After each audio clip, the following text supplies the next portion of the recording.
اعوذ باللہ من الشیطان الرجیم بسم اللہ الرحمن الرحیم السلام علیکم سامعین الکرام۔ کل سماعت کیے تھے لن تنالو کا صفحہ نمبر 127۔ آج انشاءاللہ سماعت کریں گے صفحہ نمبر 128۔ ایک بار میرے پاس پڑھ لو۔ اللہم صلی علی سیدنا حبیبنا مولانا محمد بارک وسلم صلاۃ و سلام علیک سیدی یا رسول اللہ صلی اللہ تعالی علیہ وسلم۔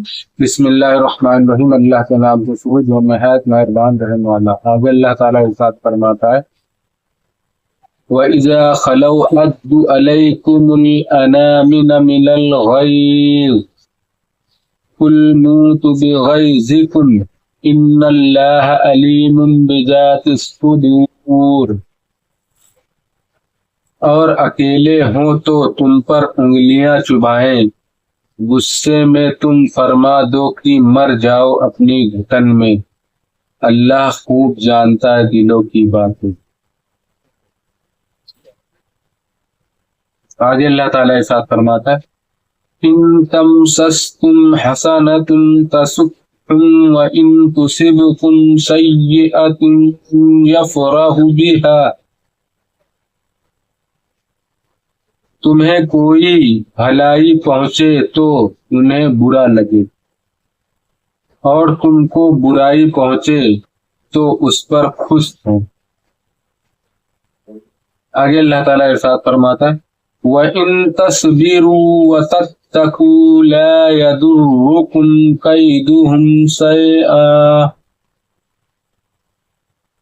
اور اگر تم صبر اور پرہیزگاری کیے رہو تو ان کا داؤں تمہارا کچھ نہ بگاڑے گا۔ صبر کرتے رہو گے تو کچھ نہیں ہوگا انشاءاللہ۔ آگے اللہ تعالیٰ ارشاد فرماتا ان اللہ بما یعملون محیط وَإِذْ غَدَوْتَ مِنْ أَهْلِكَ تُبَوِّئُ الْمُؤْمِنِينَ مَقَاعِدَ لِلْقِتَالِ واللہ سمیع علیم۔ تو ان کا داؤں تمہارا کچھ نہ بگاڑے گا، بے شک ان کے سب کام خدا کے گھیرے میں ہیں۔ اور یاد کرو اے محبوب جب تم صبح کو اپنی دولت خانے سے برآمد ہوئے مسلمانوں کو لڑائی کے مورچوں پر قائم کرتے۔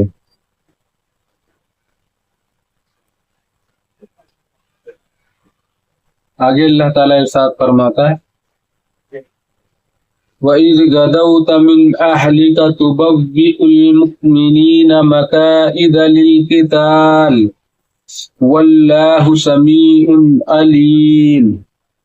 اذ ہمت طائفتان منکم ان تفشلا واللہ ولیکما وعلی اللہ فلیتوکل المؤمنون۔ مورچوں پر قائم کرتے، اور اللہ سنتا جانتا ہے کہ جب تم میں کے دو گروہوں کا ارادہ ہوا کہ نامردی کر جائیں، اور اللہ ان کا سنبھالنے والا ہے، اور مسلمانوں کو اللہ ہی پر بھروسہ چاہیے۔ ثانی نزول بمیر تعبیر کی اے حسود کی رنجست کی از مشقت او جزا بمرگ ناتواں رست۔ اور اس پر وہ رنجیدہ ہوں اور ان سے دوستی و محبت نہ کرو۔ مسئلہ اس آیت سے معلوم ہوا کہ دشمن کے مقابلے میں صبر و تقوی کام آتا ہے۔ دشمن کے مقابلے میں کیا کام آتا ہے؟ صبر اور تقوی۔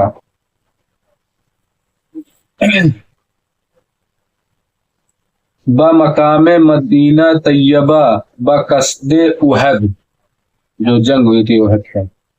جمہور مفسرین کا قول یہ ہے کہ یہ بیان جنگ احد کا ہے،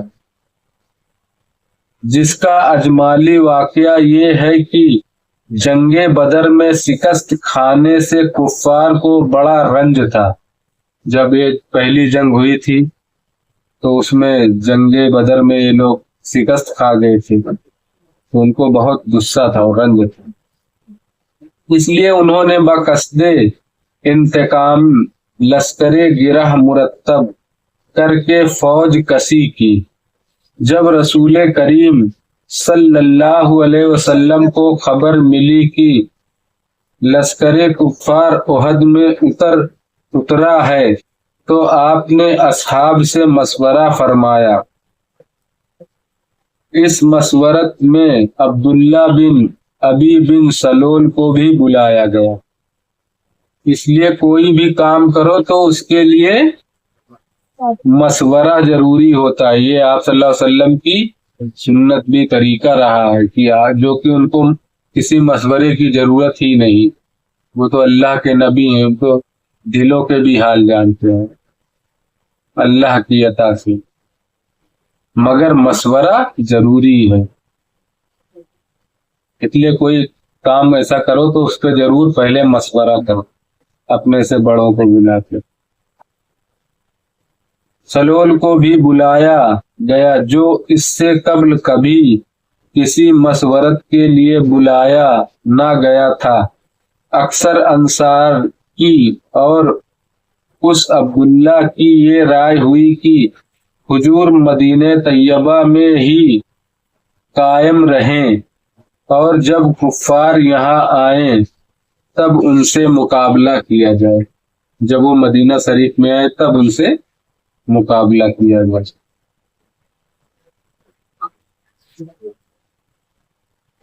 یہی سید عالم صلی اللہ علیہ وسلم کی مرضی تھی، لیکن بعض اصحاب کی رائے یہ ہوئی کہ مدینہ طیبہ سے باہر نکل کر لڑنا چاہیے، اور اسی پر انہوں نے اصرار کیا۔ سید عالم صلی اللہ علیہ وسلم دولت سرائے اقدس میں تشریف لے گئے اور اسلحہ جیب تن فرما کر باہر تشریف لائے۔ اب حضور کو دیکھ کر ان اصحاب کو ندامت ہوئی اور انہوں نے عرض کیا کہ حضور کو رائے دینا اور اس پر اصرار کرنا ہماری غلطی تھی۔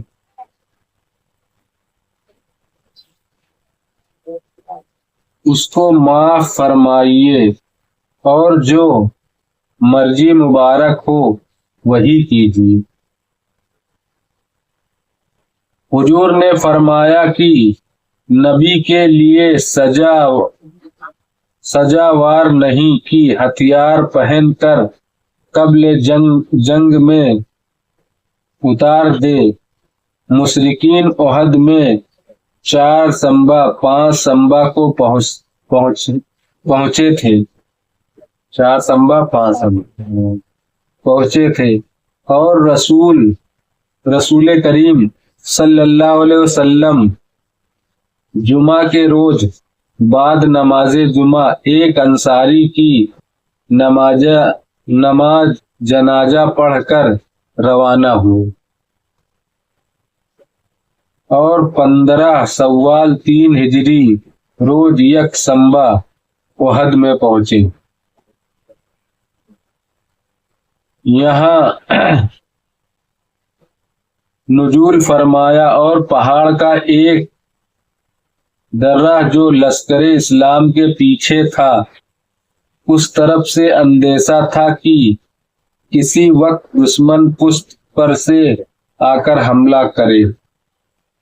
وہاں ایک ایسی لڑنے کی ایک ایسی جگہ تھی کہ وہاں سے کفار لوگ پیچھے سے حملہ کر سکتے۔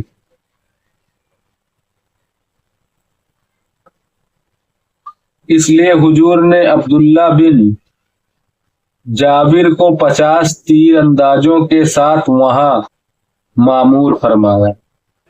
50 تیر چلانے والے تیر، پہلے زمانے میں تیر ہی چلتا تھا نا، اب تو بندوق بھی چلا ہے۔ فرمایا کہ اگر دشمن اس طرف سے حملہ آور ہو تو تیر بازی کر کے اس کو دفاع کر دیا جائے. جب وہ تیر چلاتے تو دفاع ہو جاتا. اور حکم دیا کہ کسی حال میں یہاں سے نہ ہٹنا اور اس جگہ کو نہ چھوڑنا. کسی جگہ کو وہاں ایک دم فرما دیا کہ اس جگہ سے نہ ہٹنا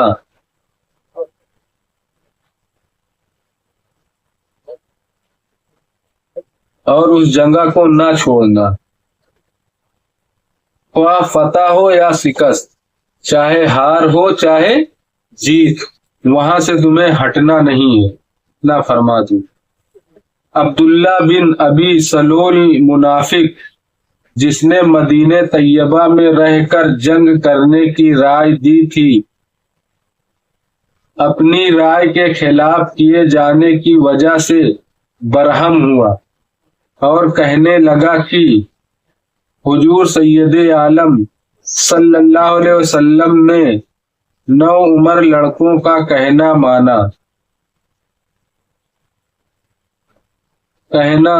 تو مانا اور میری بات کی پرواہ نہ کی. وہ منافق ہی تھا. تو اس نے بولا کہ چھوٹے کم عمر والے بچوں کی بات کہنا مطلب بات مان لے اور میری بات کی کوئی پرواہ نہ کی. اس عبداللہ بن ابئی کے ساتھ 300 منافق تھے. اس کے ساتھ میں 300 منافق تھے اس کے ساتھ. ان سے اس نے کہا کہ جب دشمن لشکر اسلام کے مقابل آ جائے اس وقت بھاگ پڑو تاکہ لشکر اسلام میں ابتری ہو جائے اور تمہیں دیکھ کر اور لوگ بھی بھاگ نکلو. اس نے بولا کہ جب ان لوگ کے کفار کے لشکر آ جائیں تو تم لوگ جب حملہ آور ہو جائے تو تم لوگ ان کو دیکھ کے بھاگ لینا تاکہ اور بھی مسلمانوں کے لشکر وہ تمہیں دیکھ کے اور بھی بھاگے، کیونکہ وہ منافق تھا.